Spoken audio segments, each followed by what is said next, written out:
you have something memorized? Does anybody? Does anybody have anything memorized? Just one line or two? Would that work? Anything. Okay. And anybody have even a line or two would work? Well, I have the female energy and that. Oh. Well, would that not work? Ask it. Sure. Go ahead. Okay. I am a poet. A person Take of your hand out your pocket. Stop swinging your arm. I am a poet. A person of express truth. Stop rocking back and forth. These are all things I was noticing while you guys were up here, but I didn't want to give you too much to digest at once. I am a poet, a person of express truth. The weight of my words are heavy.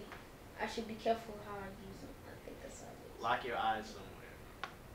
That's something else that helps me when I'm on stage, because I've been doing this forever and I get nervous too still.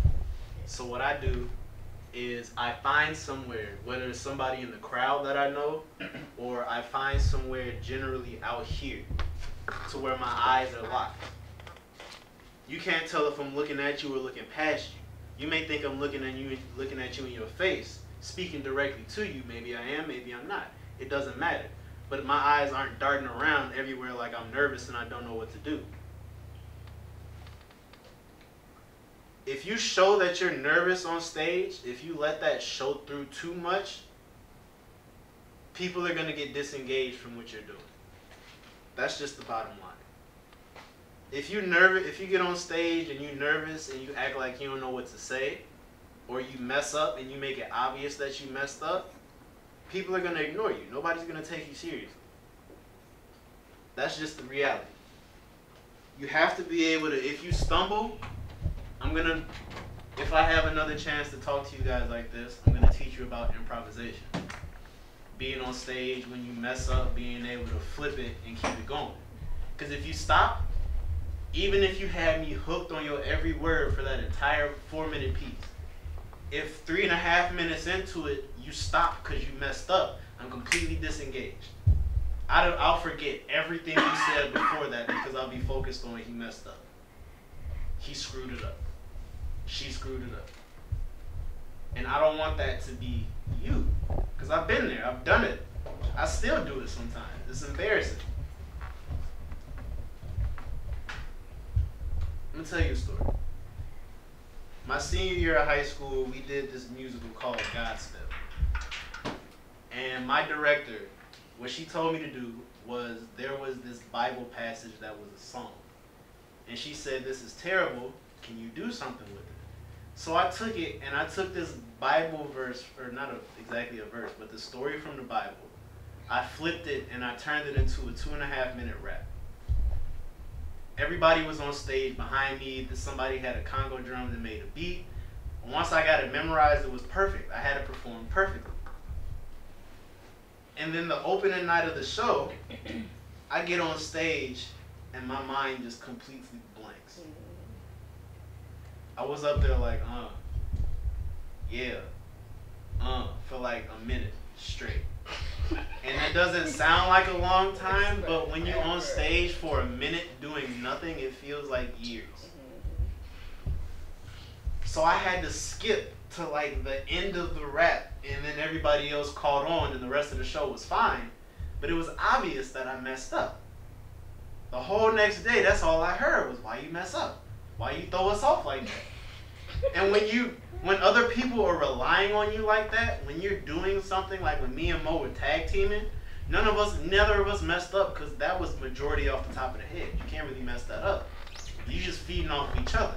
But if me and you write a piece together, and I'm supposed to react a certain way to a line that you say, and you mess up and you skip it, or you don't say it fast enough, or we just sitting on stage silent looking dumb, it looks terrible.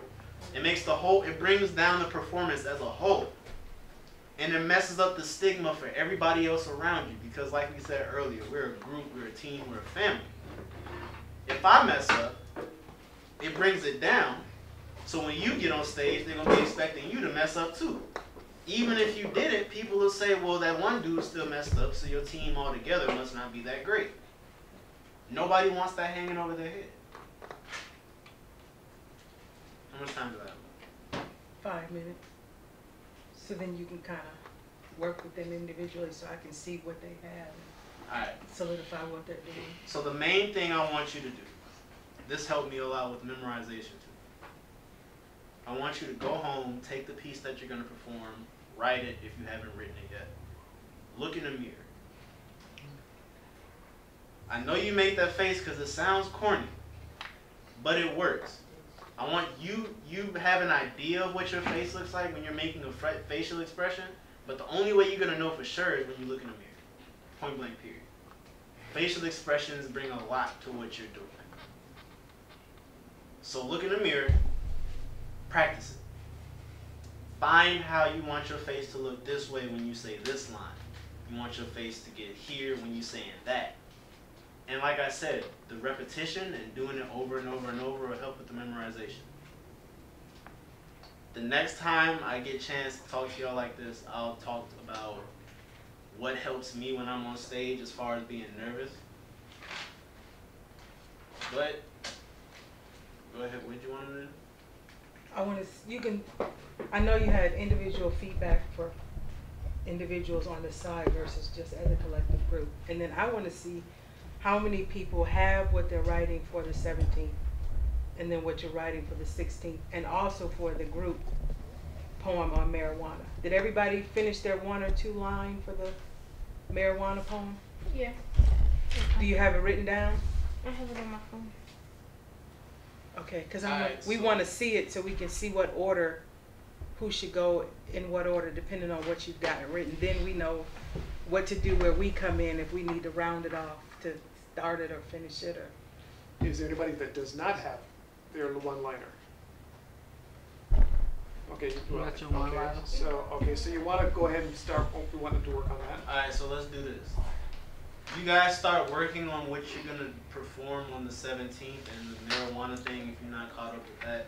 I'll come around and talk to you guys a little bit individually about what I want you to focus on working. Cool? Cool. Alright. let me see your marijuana. Oh, you showed me yours. Go ahead, Can you- start writing. Like, text that to me. I need to be able to take everybody's line and write it out so we can kind of see. Yes, it's Yeah, I'll text it. I didn't bring my laptop. I know your number.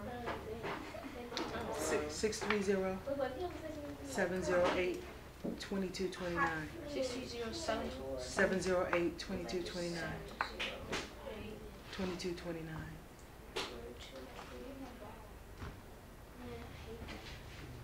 You have an extra pen?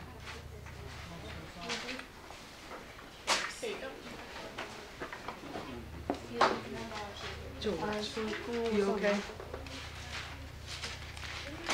What's this piece you talking about? Do you have the sheets that we get? Do you have the brochure? 208. We had it last one. Okay, first we need to figure out what's going on with you because we're not going to sit here and